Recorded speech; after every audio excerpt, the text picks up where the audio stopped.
Hi, everybody. Tim here, and I have Rhodian mercenary Draco Revan with me. And Draco, what are you doing? Ow! Shut up, Tim. Unless you want another blaster bolt to the kneecap. All they need to know is that they should check us out on iTunes and help me earn my thermal detonator. For the love of Palpatine, please subscribe and leave a review. Oh! A long time ago in a galaxy far, far away. Star Wars Episode 3, Red City. A long night on the Malvo farm reveals hidden dangers of the desert night, as well as hidden delights of the Malvo farm. The crew of the Last Ride set about making a deal with Del Malvo and learn about a threat to the farm.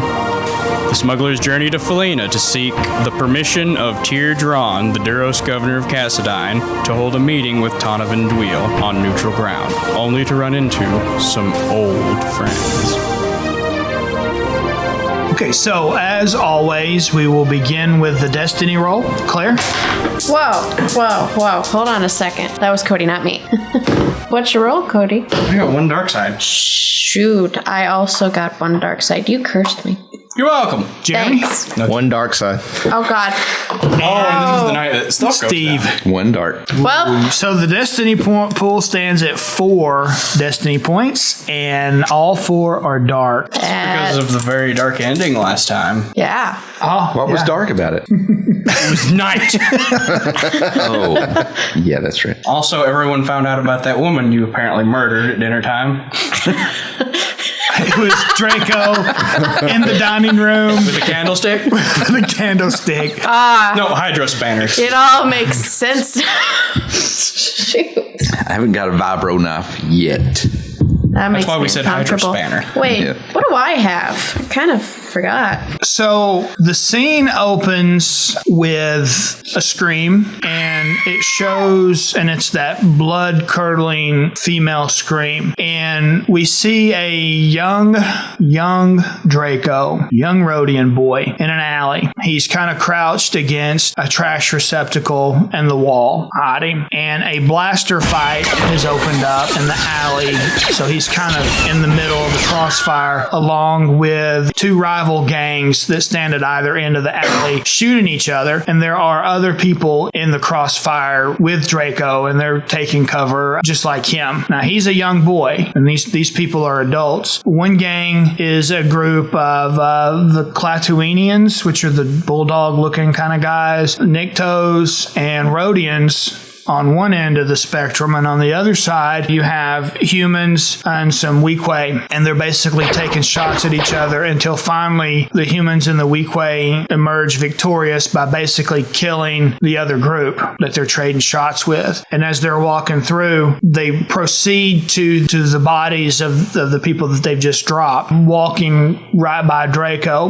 A couple of the Weequay stop kind of midway through the alley, so they're kind of lined up with this young Draco as the rest of the guys go up and proceed to check these guys. And you hear one guy say, yeah, they've got it right here. And he pulls up a briefcase and he goes, it's really rough looking briefcase, but it's a briefcase. He says in basic, we got it. We'll take this back to Mohan. All will be good. Now, looking at these guys, they're not dressed like super nice, but they're definitely dressed nicer than Draco. And it's probably at this point that Draco realizes his dream of becoming a crime boss, a crime lord. So his obligation has triggered, and because of this memory and where he wants to be in the grand scheme of things versus where he is right now is causing some pretty good stress. So he suffers a 2-point strain reduction, and as this plays out, as he expresses however he's acting, it puts you guys on edge because he's going to be acting different about that stuff. It's going to cause you all to suffer a 1-point strain reduction for the rest of this episode. As those people walk by, the one guy, the Weequay that's standing there by Draco, there's a woman who's kind of trying to crawl away, and the Weequay brings his blaster to bear and points it at her head and says, and you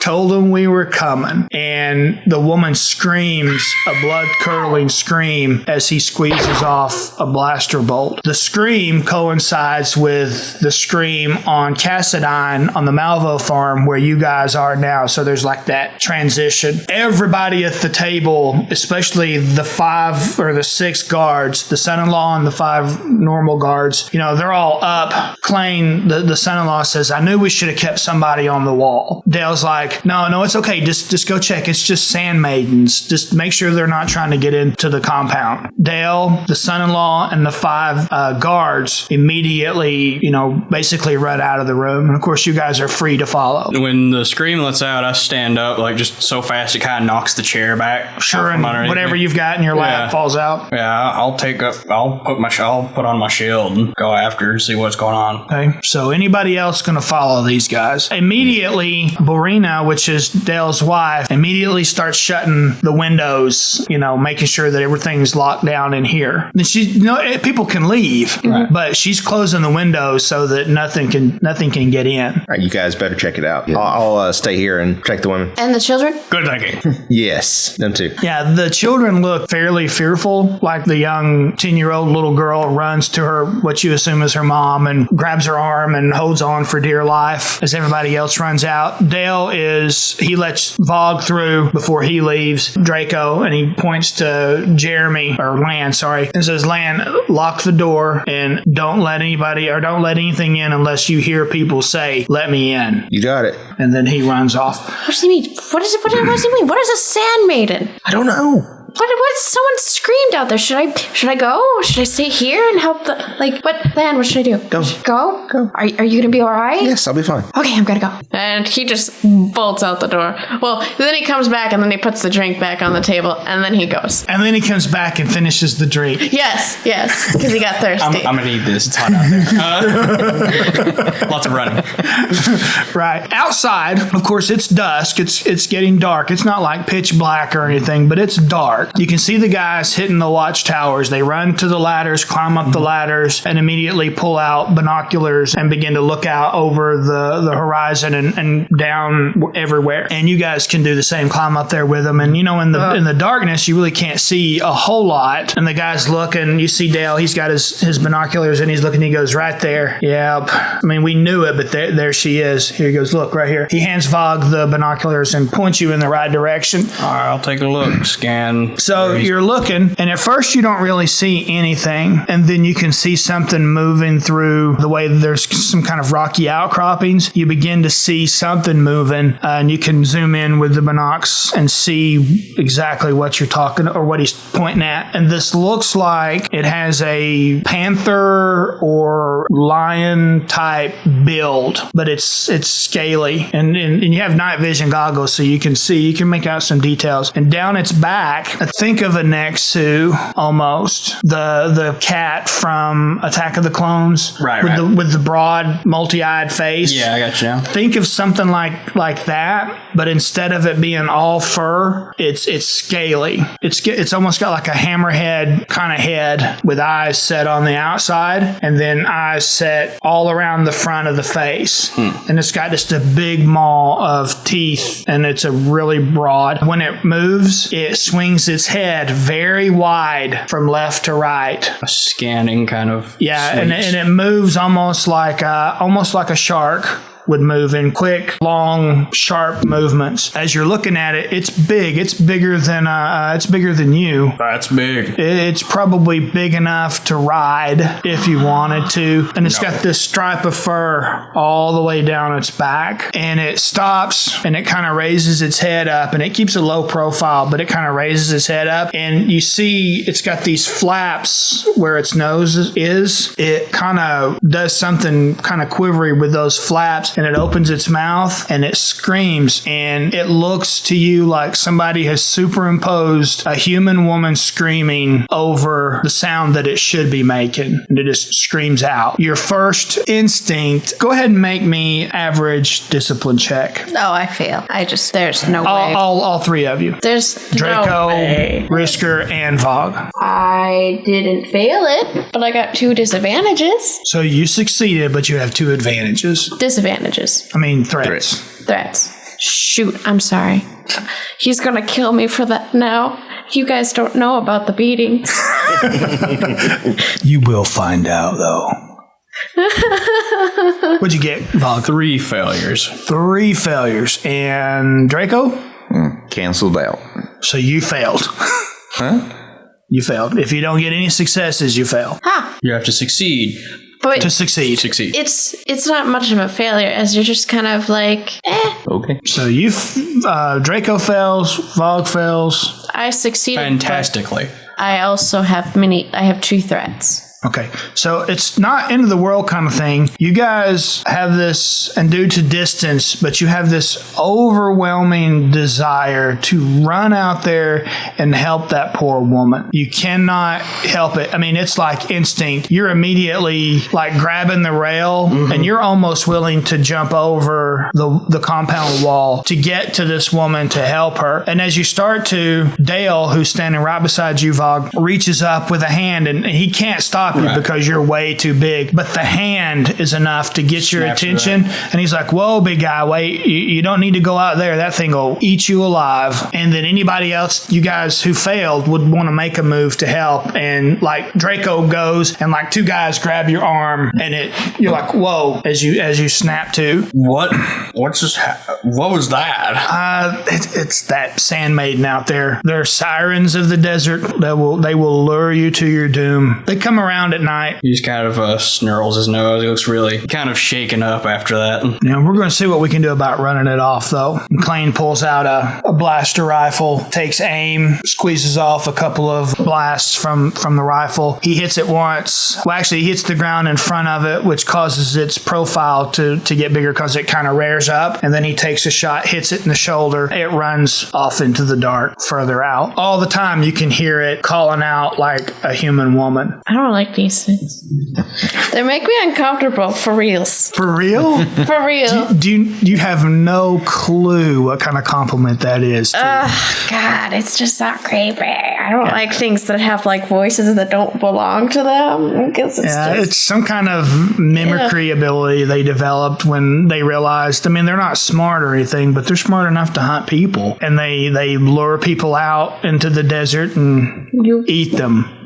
The only thing that's keeping me feeling okay is that I'm just keep imagining like screaming goats, and that makes me feel a little bit better. Mountain lions it has that same effect. I don't know if they do it intentionally. They're not that advanced, but people have gone out thinking there's somebody hurt out there and found themselves a mountain lion. I'm gonna hide behind Vog because that's scary. Yeah, I'm not going to say everything here on Cassadine is evolved to hurt you, but you have to remember, like I said earlier, everything here is the apex of its domain, except for us, maybe. I take it all back. Lovely place you have here. Oh, I'm glad you like it. And he kind of gives a sarcastic smirk like he's in on the joke. Yeah. I would say it would be easier to live in town and Phalena, but not really sure that it is. Any chance you think he's going to come back tonight, or? Very doubtful. I think we're okay tonight. How often does this happen? I don't know. Maybe we haven't seen one in maybe a month or so. Coming like once? Like that? No, not necessarily. That could be there could be a whole pride of them out there somewhere. But see, they're drawn to the noise. You're in the middle of the desert, you don't hear anything at night, and then you stumble upon a sound of generators, and you see lights off in the distance like we have here, and they come in, and then you're able to snatch somebody. You know, a few years ago, we lost a guy to one. He went out to fix one of the sensors, and it was getting dark and couldn't make it back before it got completely dark, and they ate him. So they started associating people with food. It's not uncommon. I don't think I want to be outside at night anymore. It's very difficult for them to get in. The mistake we made tonight was, I'm not even sure if it was really a mistake because it would have come around anyway, but, we didn't have anybody in the towers. We were celebrating. At least it was just that and nothing that could shoot back. Should be thankful for that, at least. Yeah, it's true. Yeah, most of those guys probably would come in the day. They're a For little the same reason that we wouldn't go. right. We wouldn't go out. Right. Could you imagine me standing out there trying to shoot us off of the guard tower and then a pride of those things come up?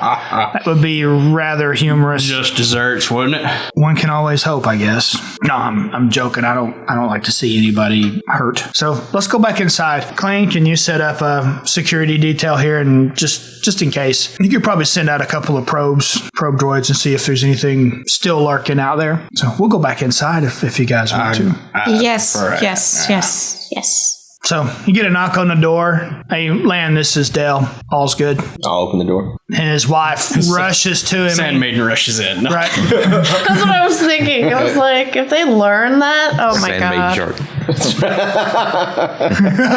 It's standing on its hind legs. Hi, man. Hi. It tries to get through the door, but its hammerhead hits it. Then it has to turn it sideways.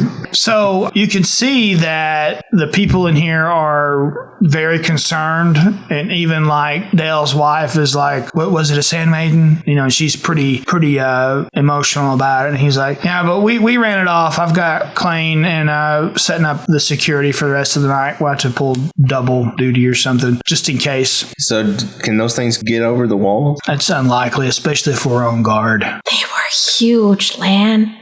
Huge. Bigger than Vogue. And they had these, like, eyes and, He goes and sits down and just quietly sips his thing. So everything's okay then, Dale? For now, I mean, it's hard to say. We just have to keep an eye on stuff. That don't mean we can't at least enjoy the rest of this water. We're not going to waste it. No. You guys can have, a couple more tumblers full of water and clean out your sand-filled mouths and have a good time. As it gets later, and you guys are still, small talking or whatnot, he eventually asks you guys, so are you staying? You guys going to stay here? You're more than welcome to. We'll put you up in one of the bunkhouses, or you're going to go back to your ship, or... Was it safe to walk back to the ship? Well, I mean, really nothing around here is that safe, but... We're parked outside the wall, aren't we? Exactly. You probably could, or we can drive you out. It just depends on what you want to do. And again, it doesn't matter. All right, I want to make it known that, Riskers, as soon as he remembers that we're parked out, he gives him a look like, please don't make us go out there. Don't do it. I will cry. And he whines.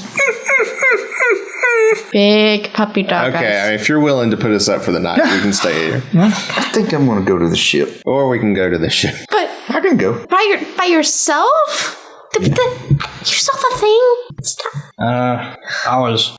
I'd sleep better on the ship anyway. I'll go make sure he gets there. All right. Dr. Risker and I can stay. I'm going to grab a jug of that ooch stuff that they brought in.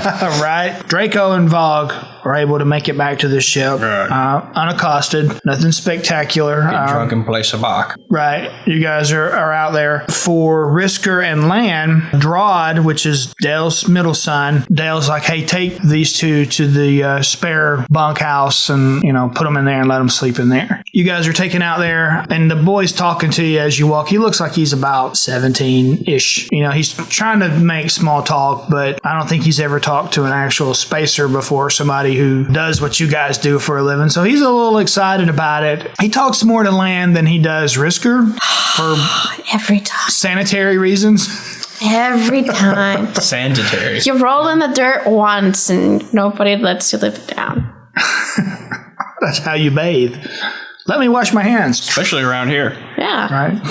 But he's telling you, we used to have more people here, and then, some of them left and for various reasons. And so now we've started replacing them with the droids to work the fields. And this bunkhouse right here it's not used at all for anything. So Dad's thinking about tearing it down and building something else here, or maybe even trying to get more crops to grow over here. But I don't really know. He's been saying that for a couple of years now, so I don't know if he's really going to do it or not. But he lets you guys in. It's a bunkhouse. It's like a big open barracks with rows upon rows of beds beds where they had more living people here at one time. Usually just pick a place, and there you are. I think there's linens in the back room back there. You can, get blankets and sheets and that kind of stuff. Sleep tight. We'll see you in the morning. Thanks. Thank you. Yeah, next morning, you guys are up. Of course, the farm has been going. I'm probably not up. Well, the farm's been going on. It's been active since before even the earliest one of you guys, before you guys get up. Right, It's so been we're going not on. farm hands. Right. And what you've got, out there is these guys are checking. They do it real early because really what do you have to do on a farm of where you're draining water from a cacti? Make sure the things are connected and working and everything. Yeah. And they've got like a couple of droids out there that are doing their thing. And you see some guys have one of the hydro, I don't even know what they're called, but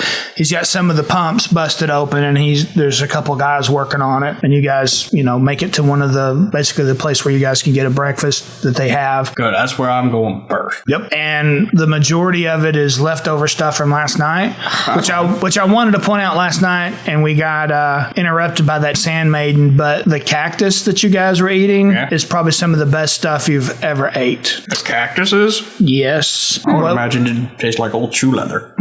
Well, however they've prepared it and whatever they've marinated it in, it's real sweet. It's succulent.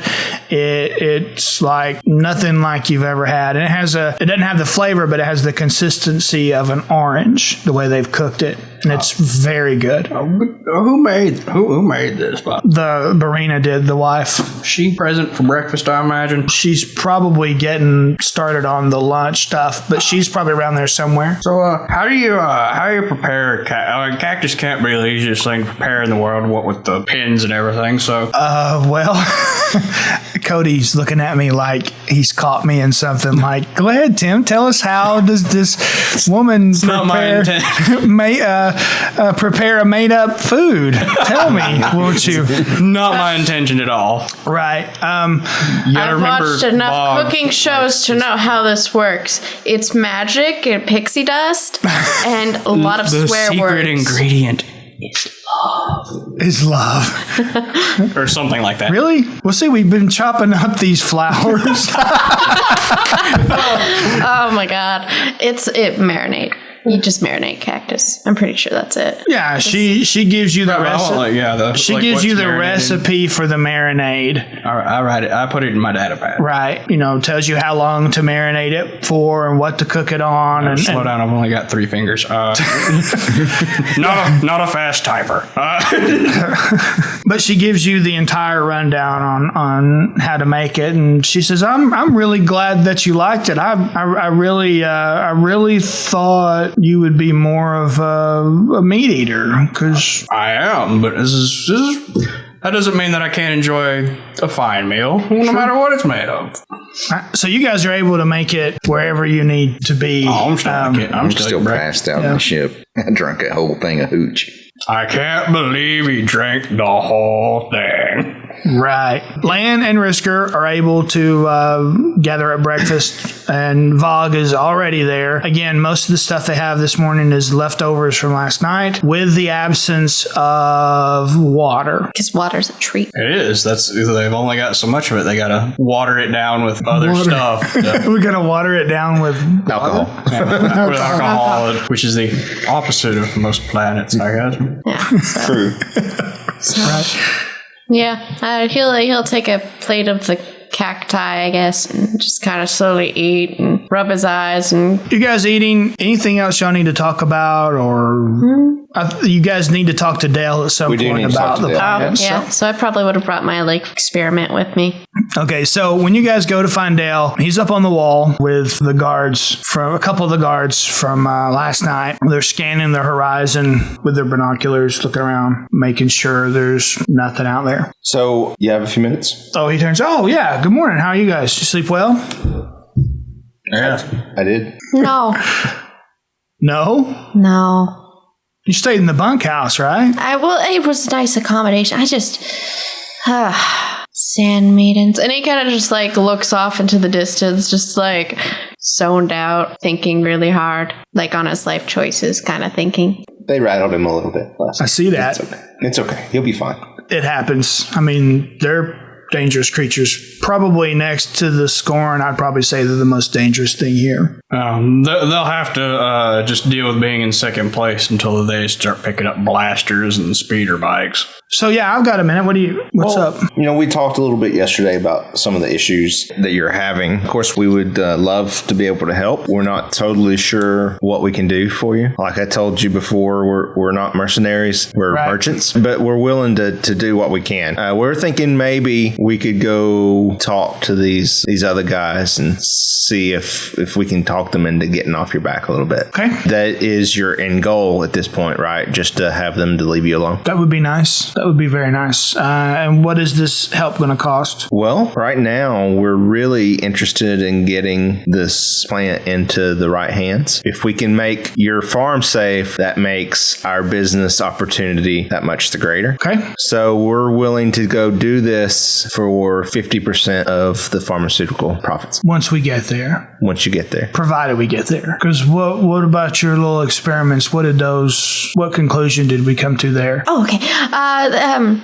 There is a profit in it. It's how do I word this so he can understand it? It's very good at dulling pain. Yes. So for anesthesia, surgery, that sort of thing. It would prolong, because of the distance between bigger areas, like the cities far away where you can get appropriate attention. It would be able to prolong the patient's lifespan until you reach that point. It can also help with intensive surgeries and dulling pain and such. In an effort for this to be profitable for both of us, and for me, it's really just, I'm already making a living from the water, so it's just subsidizing my whatever profits I can get, splitting it with you. Will there be enough crop here to make it worth our effort? Well, you're just throwing it away now. Right. Okay. I'll tell you what, if you can address our issue, and it's our issue now, mine, the farm, and the crew of your ship, if you can address that issue and we can get the right people who are willing to turn this stuff into the right thing, I don't see why we couldn't work. I think I'm good with that deal. Great. For just going and talking, I think that's sufficient. Okay. What do you know about these guys? Well, they're led by a fella named Tonavan Dweel, Twi'lek fella. He's pretty cutthroat. He operates out of Yuma, which is town north of here, way north. I'm sorry, what was the gentleman's name? Tonavan. He's basically the equivalent to what Tir does in Phalena, except he oversees all of Yuma. He's a lot more hands-on, a little more capable because he's not a drunk, right? Do you think you'd be able to set up a meet with him? I'm sure he'll be more than willing to talk, especially if he thinks it's going to involve him gaining possession of this farm. He's given me a time frame to where we hand over basically everything to him, or things are going to get ugly, as he put it. And I don't want things getting ugly. They're ugly enough as it is now. So, yeah. And like I said, he controls 3 more farms up the river here that are built along the river. Patches of the cacti and people built farms around them. So, but he controls those farms. I don't know if going into Phalena would be a good idea. Yuma, sorry. Maybe one of the farms. Yeah. Remember, he controls those farms. Those aren't neutral territory. That's true. They may be better as far as there not being people around, but I think when you're on those farms, probably it'd be less safe in the city. I think you're right. I think it would be less safe because he can do whatever he wants there, and all those guys on those farms are armed mercenaries types. So I don't know. That sounds dangerous to me, but I think the city's probably the best place, somewhere public and safe. Would someplace more neutral be better? What about in Phalena? Have him come to Phalena and meet there instead of you're not on his turf and you're not on yours. It's completely neutral. Yeah, I think it's a good idea. Yeah. Should we run that by our Tir? Well, you would definitely want to get his blessing on it. Yeah, he's a drunk. He's not incompetent, and he's not an idiot. Run that by him before we start making decisions on who we're inviting into his turf. Right. Okay. You guys can take one of the speeders if you want. We're going to be business partners after all, right? Absolutely. And he smiles like he's kind of proud of where you are now. At the prospect of taking care of a problem and then another prospect of bringing in a little credits, he seems like he's a little, all right. Yeah, I'm happy about this. I feel good about it. It'll be exciting. Then we'll We can fly over to Phalena and talk to Tir. Oh, I don't think he's gonna make us drink again, anything. Probably. I'll get the liver capsules. We gotta take the speeder or We'll just take the ship. Well, therefore, you don't have to pay docking fees and stuff and We'll take the speeder. Right. waste your fuel. I was thinking of the fuel consumption. Out of character, I've toyed with ideas of tracking basic fuel, and there's some rules for it in other versions of Star Wars, but I'm just assuming that your docking fees Is part of include refueling. and restocking the refrigerator to some extent, just to make things simple. Right. All right, so we're going to take the speeder to Phalena Okay. to talk to Tir about setting up a meeting. Okay, sounds good. So the screen will wipe, and we'll see the land speeder, the 8-person seater, because there's 4 of you. You can't fit 4 people in a 2-seater. So when you guys get into town, it's Phalena. It's got all the canopies. The town's built up kind of like a pyramid, the way the buildings are built. And you guys work your way through the darkened alleys as you get deeper into the city. Multiple canopies overhead cause it to get darker and cooler down here. You guys pass by a couple of folks. It's middle of the day. Well, no, this is early morning when you guys get there. So people are either gravitating towards the center of town or they're leaving the city streets in general as the day goes on. As it gets hotter and hotter, they tend to disappear. But you pass a couple of gold-eyed Arcona that are kind of in the corner down one of the alleys. They're just kind of like hobos leaned up against a building, and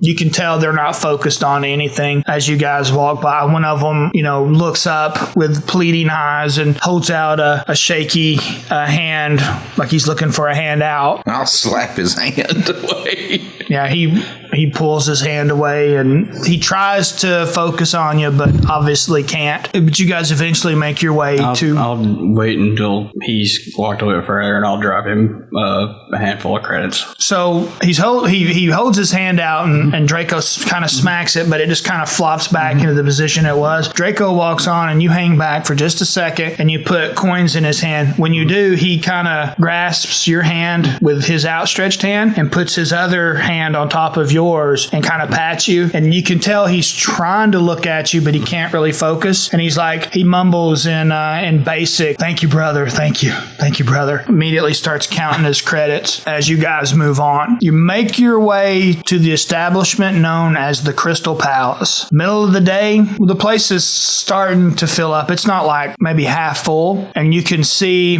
right when you walk in, up on the stage, a musical number begins. This is a very, very scantily clad, like a silk kind of dress, Togruta, which are the chicks with the tails and the white faces with the patterns on them, like Ahsoka Tano.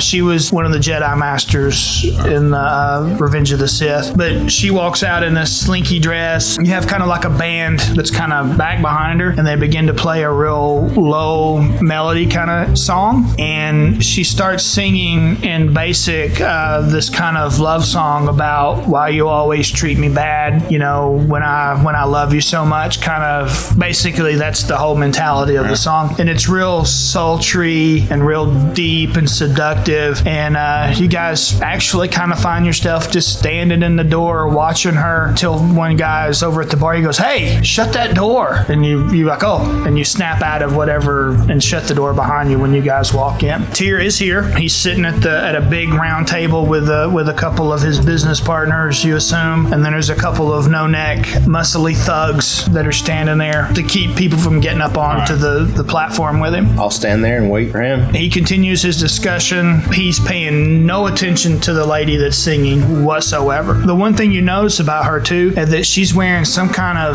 it's the only thing that stands out, she's wearing like some kind of thick leather collar, little mechanical device attached to it. Not really sure what that's about, but she's got one. I think I got a probably pretty good guess. You've probably seen such things before. He finishes whatever he's talking about. He makes eye contact with Lan. Looks like, what's up? Kind of confused look, but then he motions you up, and the guards let you guys in. Tir, pleasure to see you again. My friend, how are you? I thought you guys left town. Well, we're always moving around. Things come up, opportunities arise, and you'll just never know where you find us. Right? Draco, you cannot help but feel a wash of envy as you are seeing this guy. He seems untouchable. He does whatever he wants. It's this glamorous lifestyle that you so long to live. You know, you just feel it. You're like, man, I wished I owned people and called the shots in town and did all these other things like this guy does. And you just can't help but feel a big wash of envy. What can I do for you exactly? Because I'm sure this isn't a social visit, and he looks hopeful. Or is it? Is this a social visit? He's just looking for friends. Well, you know what? I always mix business and pleasure. So Me too. I love it. we can make this a social visit and a business visit at the same time. Good deal. I'll buy the drinks. Yay! I'm still hungover from last night. I got a thing going with the Malvo farm. Why? You know, just looking for opportunities. At the Malvo farm? Sure. You know they're under siege, right? Right, and that's kind of what I wanted to talk to you about. What's your stance on that? I mean, what's Phalena's outlook? My name's Bennett, and I ain't in it. I stay away from that kind of stuff. I don't want to turf war with, or do I? Sometimes I do. Because I'm an angry drunk. Well, sometimes I'm an angry drunk, sure. Well, here's the thing. The guys up in Yuma are looking to assume control of the Malvo farm, and they're turning, the flowers or some crap, or the cactus into spice, maybe. I don't know. So they're wanting that farm. Right. Well, you know, I'd kind of like to talk to Tonavan about that and see maybe if we can work something out where he'll back off Dale a little bit. I mean, you can talk to him. I don't think he's gonna. They really want that farm, I think. What do you think it would take to back him off? Well, you could always kill him. That's the easiest way, even though it's probably the hardest way, but it's going to be the more permanent solution. Yeah, I'm really know. not comfortable with that. Yeah, I understand. I mean, you guys aren't the most cutthroat, mercenary-looking people I've ever seen. You're smugglers for Palpatine's sake. Exactly. So I couldn't tell you. You could talk to him. Okay. See what he offers. I can tell you now that if I wanted that farm myself, you'd probably have to take down my whole outfit to stop me. But that's me. Drinks. The server comes up with a round of drinks for everybody. In Yay! moments like that, you're like, I'm kind of glad he's on our side for right now. Well, here's what we're thinking. We would like to talk to Tonavan here in Phalena. Interesting. You know, it's neutral. Understand. Totally understand. Good business move. But since it is business, what does that mean for Tir? And what does that mean for Phalena? That's a conundrum, isn't it? Not really. No? Because, you know, good relations with the Malvos can work into all kinds of possibilities down the road. The washed up senator who had to come home and he looks around to this. Well, I like to think of it as got to come home. He seems to be happy. Even washed up senators still have friends. He has a and look on his connections. face like he had never thought of that. You, Captain Kai, might be onto something there. I can tell you now, I wouldn't be here if it wasn't for it being my assignment. Your assignment. I'm afraid I've been, banished. You know, make some mistakes, and boss don't like the mistakes you make, so they put you here to run this part of the operation. Well, at least you're alive, man. That's all I can say. That is the better of the two options. He points at Vogue in total agreement and says, "You are right, sir. Totally right. I could be dead, because, to be honest, I don't know how I'm not. My boss doesn't play." Well, you must have done something good for him down the line. Till I messed up. Hey, let's not think about that. Let's think about future possibilities and what we're going to do going forward. Okay, so let's talk about those. You want to have a meeting with these guys, and I'm okay with that. So you have my blessing to have this meeting here in Phalena. Thank you. And the music number in the background ends, and you've got a bar or a cantina full of drunks who really like this particular performer. So the roar is almost deafening, where you really have to wait for them to stop before you can talk again. The lady on stage says, "I will take a 10-minute break, and you guys have drinks, and I'll be right back." And she walks off stage and comes over to the table where you guys are. Tir looks at the guy to his right. The guy just gets up and moves over a seat as Togruta sits down beside him. All right, as she sits down, your performance was incredible. She smiles and says, and her accent is pretty thick. It's hard to tell when she was singing. listening, but now that she's using her speaking voice, she's got a real strong accent. I'm not going to try to duplicate it because I would just butcher it, but she doesn't have like the southern slang that we have. She's got her own accent there that's indicative of her people. She thanks you very much and just smiles like tears like, yeah, okay, so let's talk. You're going to have the meeting here, right? Mm-hmm. And she looks at him and kind of puts out a pouty lip and crosses her arm like she's been slighted. And now that you're close, you can see that device on her neck. It's got a couple of different lights that are blinking real low, and you can tell it's got a lock on the back. You can tell that Vogue shifts real uncomfortably when she comes over. He kind of, he has a hard time staying in his seat. He almost, you can tell he's visibly like uncomfortable. Right. Okay. All right. Do you have any idea where here in Phalena you want to do this? No, I'm not real familiar with the town. What would you suggest? Probably at the port, maybe one of the landing bays or one of the warehouses that are over there. Okay. That's what I would suggest, I think. Yeah. All right. I'll make the arrangements. I appreciate it. Yep. If you need anything, let me know. I'll see what I can do. All right. And if you need anything moved, let me know. We'll take care of it. You are smugglers. I knew that. Very good. I will. We'll quit wasting your time. Please stay. Okay. You haven't even drank any of your drink I'll stay. that I've so graciously offered. Yeah, I slam one back. One way to get rid of a hangover. Is to start another drunk. You can't get a hangover if you never stop drinking. Don't do kids' drugs. Right. I'll drink. Good. You guys, he's not expecting you to stay here and get hammered or anything like the last time you guys were here, but, a polite drink. As you guys are drinking, yes, the door opens with some new patrons. You guys kind of, as with most places like this, when doors open, and there's a blast of sand and heat from the outside, one or all of you may glance towards the door. You see a Weequay enter, missing his right eye, and he's got no hair. And with him, and they're talking kind of loud and, slapping each other on the back and stuff, is a Gran, and then a couple of thugs come in. Look kind of familiar. They look very familiar as, they stretch out their arms and look about the room, and the Gran and the Weequay are kind of talking over the roar of the crowd. There's not a whole lot that you can hear them talking about when the Weequay looks up towards your direction and nudges the Gran and kind of, motions up there. He looks with his 3 eye stalks, the Gran does, and just shakes his head in recognition, and the Weequay waves at you guys and smirks. I wave back happily. Hi! He points at you in recognition, and they go have a seat. Do I know them? I don't know. Do we know them? Wait, does Jeremy not remember them?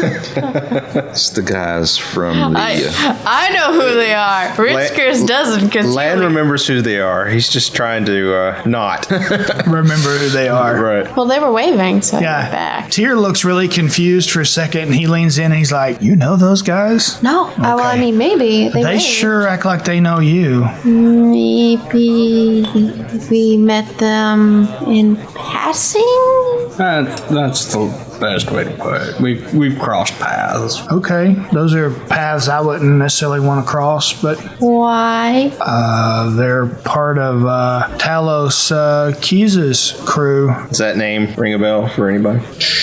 Let me see. Yeah, we he was he was the captain of that ship. Because these two guys, they piloted the Reaver and the Corsair. They're the captains There was of the Talo, Kiza, and Captain Ozala. That's right. That's right. Make me an Kiza underworld. is the guy that owns them. Oh yeah, he's the owner, registered Captain owner. Ozawa was the Corsair and Elko was the Reaver. I don't think we ever met Kiza because I don't think he was there. That'd be Streetwise. It'd be underworld. I don't know. Oh, people. Knowledge Underworld. Yep, and it would be hard. 3. I'll give you a boost because he's infamous. I got an advantage. Why isn't Lan rolling? Aren't you crooked and corrupted? Whoa! Whoa. Whoa! Sorry. Whoa! Whoa! Whoa! Sorry. You talk in your sleep, sorry. The pillow talk, man. That pillow talk. Got 3 failures and 3 advantages. The advantage. Oh, Oh. Okay, go ahead. All right. What did you get? 3 failures? And 3 advantages. Oh, never mind. It won't work. How So you got 3 advantages and you got 1 advantage. All right. So is there any way you would like to? I mean, remember you failed the roll, Right. but is there any ideas about the advantages that you would like to use? You remember him as someone else. Well, that would be a threat. I know. I would be wish with you the gotten threats. that. With the advantages, it would be something popular or something positive. Hey man, no, I know that's Scarred I've got Grand. nothing on it. He's an opera singer from this. From Cheliax.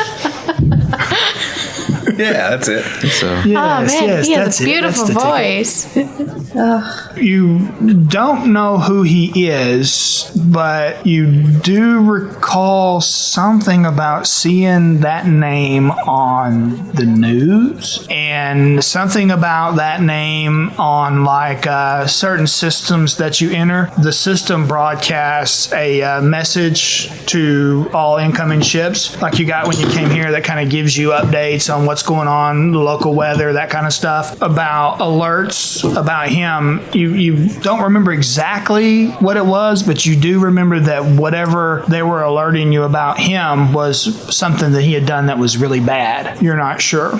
So the look on your face, you obviously don't recognize the name. So Tir continues by saying, the pirate, Talos. we thought they were salvage people. Well, I mean, I thought you guys were smugglers too, but sometimes you turn out to be different than just smugglers. I mean, you're telling me you're smugglers now, but you wouldn't turn down an easy, bodyguard job or something else, right? I mean, you're getting in the pharmaceutical business, and that don't have anything to do with necessarily smuggling. Whoa. We didn't tell him that. Did you not? No. Oh, sorry, my bad. No. Tyr doesn't. Well, he's pretty smart too. He might be assuming because you're sudden. Probably invested in the flowers in some way. Your sudden interest in one of the Malvo farms is just weird, and he's probably not a total idiot. I don't know if he would understand. say pharmaceuticals. What is he though. trying to say? Is he judging us by looks because we're a Rhodian and a scrangy looking Bothan and a Trandoshan? What's he trying to say? No, I'm just saying that you're going to take opportunities as they present themselves outside of the smuggling racket. I'm sure. Gotta eat. You gotta eat. So, Talos this is one of his safe ports of harbor, so his crew comes here often. I know those guys, they're pretty bad news. I'm not going to wave at them anymore. Well, that would be weird because you waved. Never mind. Just never mind. So, did y'all make friends with them or something? That's one way to put it, yeah. Well, obviously you didn't make real good friends, or both groups are in the same spot. I think we mutually benefited from the arrangement we made. Very, very, very good answer, sir. Yeah, you guys from Coruscant you're so slick. I bet you don't even get wet when it rains if you were on a planet where it rained. I slam back another drink. Bam! Probably on my 3rd or 4th by now. You've got to have that many to get the feeling, right? We should go say hi. It would be rude not to.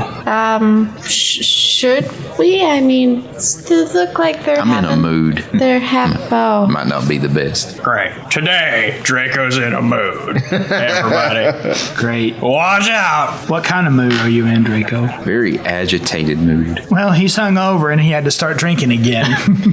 Okay? I'm upset because I'm still poor. That's right, you are in a mood.